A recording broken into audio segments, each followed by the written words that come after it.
Artis RO, nipu, atau cuma one prestasi? Nah, saya akan jawab pertanyaan ini menggunakan ilmu Niteni Seratiri. Saya Ridwan Sang, founder sekaligus penulis buku Niteni Seratiri, ilmu rahasia untuk menganalisa sisi dalam manusia. Sebelum kita lanjutkan video ini, pastikan kamu sudah menekan tombol love ya. Tekan sampai warnanya merah dan follow akun ini sekarang. Dengarkan apa yang saya ucapkan, pahami apa yang saya katakan. Dalam serat kekayun, leluhur kita mengajarkan, saben laku iku wiji, wiji kang ditandur, bakal tuku dadi wit. Setiap perbuatan adalah benih, benih yang ditanam akan tumbuh menjadi pohon. Nah, hari ini publik dihebohkan dengan penetapan RO ya, ini sebagai tersangka dalam kasus dugaan penipuan dan penggelapan dana investasi. Ini nilainya sekitar 3,5 miliar ya. Publik ini terbelah dua ya, sebagian menghakimi dengan narasi penipu. Namun, kita sebagai orang yang waras dan punya otak juga otak akal sehat ya, nanti kita telah lebih jernih ya. Apakah ini benar-benar penipuan atau ini cuma kasus one prestasi, gagal bayar hutang yang dibungkus dengan tuduhan pidana? Nah, saya akan bedah ya, gabungkan dengan audit forensik, psikologi, dan juga Niteni Seratiri. Karena dalam hukum, niat adalah segalanya. Dan dalam Niteni Seratiri, singa dili tanpa ndeleng loro sisi bakal kesasar dalan. Yang menghakimi tanpa melihat dua sisi akan tersesat jalannya. Banyak orang yang belum tahu ya. Penipuan dan one prestasi dalam bisnis itu adalah dua hal yang sangat berbeda. Jadi kalau one prestasi itu tidak ada niat ya, unsur tipu muslit sejak awal. Jadi tidak ada niat jahat, hanya gagal memenuhi janji. Dan ini tidak ada hubungan hukum sebelumnya ya. Dan ada hubungan kontraktual atau perjanjian. Nah, penyelesaiannya yaitu ganti rugi ya. Nah, terus apa yang terjadi pada artis RO ini? Ini menarik untuk dibahas ya. Kuasa hukum RO ini menyatakan kasus ini berawal dari utang piutang, bukan investasi. RO membutuhkan uang dan mengajukan pinjaman. Kemudian muncul usulan agar pinjaman itu dikaitkan dengan kerja sama bisnis. Ini ciri klasik one prestasi ya. Jadi ada kesepakatan awal, ada hubungan kerjasama, dan ketika kerjasama tidak berlanjut, timbul kewajiban untuk mengembalikan dana.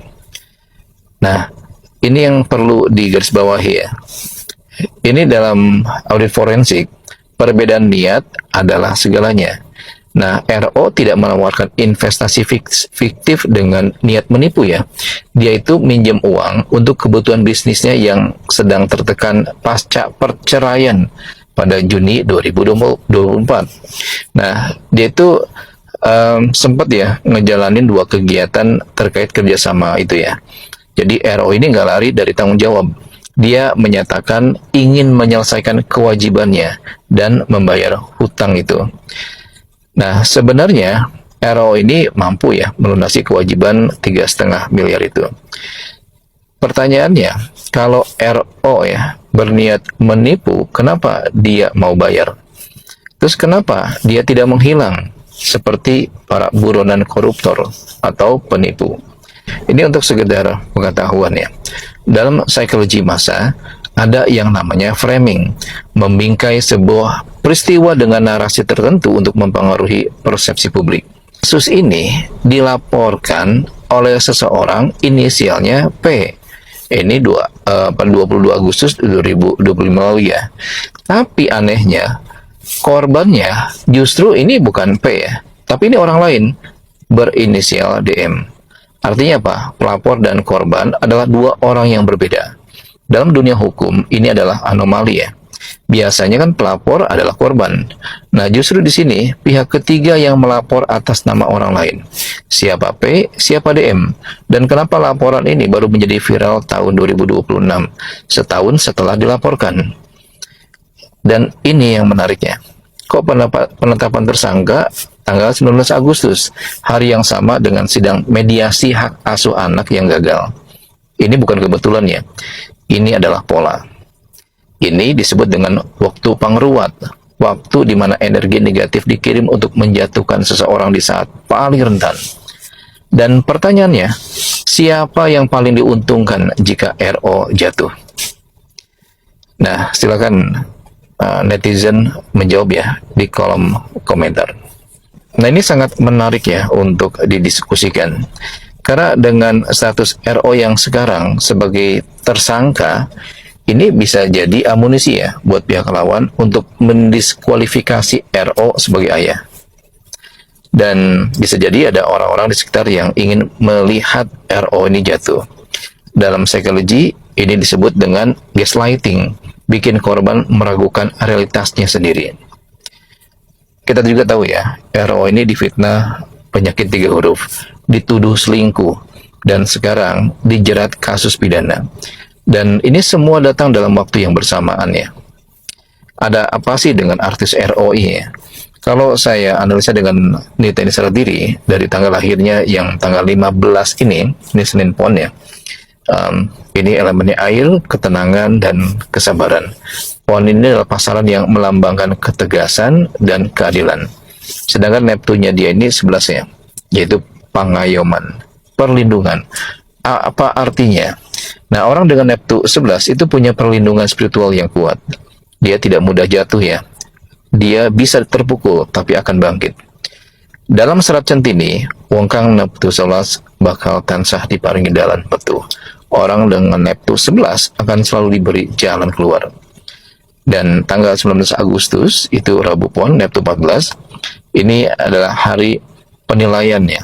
Dan Pon adalah pasaran melambangkan ketegasan dan keadilan. Ini adalah hari di mana kebenaran akan terungkap. Bagi artis RO, ini bukan hari kejatuhan. Ini adalah hari pembersihan, hari di mana segala sesuatu yang selama ini tersembunyi akan mulai terlihat. Oke, jadi saya beberkan 3 fakta ya. Yang pertama, ini berawal dari utang piutang, bukan investasi fiktif. RO minjem uang untuk kebutuhan bisnisnya, bukan menipu dengan investasi palsu. Yang kedua, RO tidak lari dari tanggung jawab. Dia menyatakan siap untuk membayar dan menyelesaikan masalah secara damai. Yang ketiga, ini ada indikasi penggiringan opini ya, secara sistematis ya. Pelapor dan korban ini orang yang berbeda. Sekali lagi ya, pelapor dan korban adalah orang yang berbeda. Penetapan tersangka terjadi di saat yang bersamaan dengan konflik hak asuh anak. Dalam hukum, wan prestasi adalah masalah perdata, bukan pidana. Artis RO seharusnya menyelesaikan ini di meja negosiasi, bukan di meja hijau. Ingat ya, sing benar bakal padang, sanajan dipetengi. Sing sabar bakal menang, sanajan kalah ing pambuka. Nah, saya nanya kepada netizen, menurut kalian, apakah kasus artis RO ini adalah penipuan atau wan prestasi? Yang kedua, kenapa pelapor dan korban itu adalah orang yang berbeda? Nah, silakan kalian tulis pendapatnya di kolom komentar sekarang. Ingat ya, no viral, no justice. Jadi, saatnya kalian bersuara sekarang.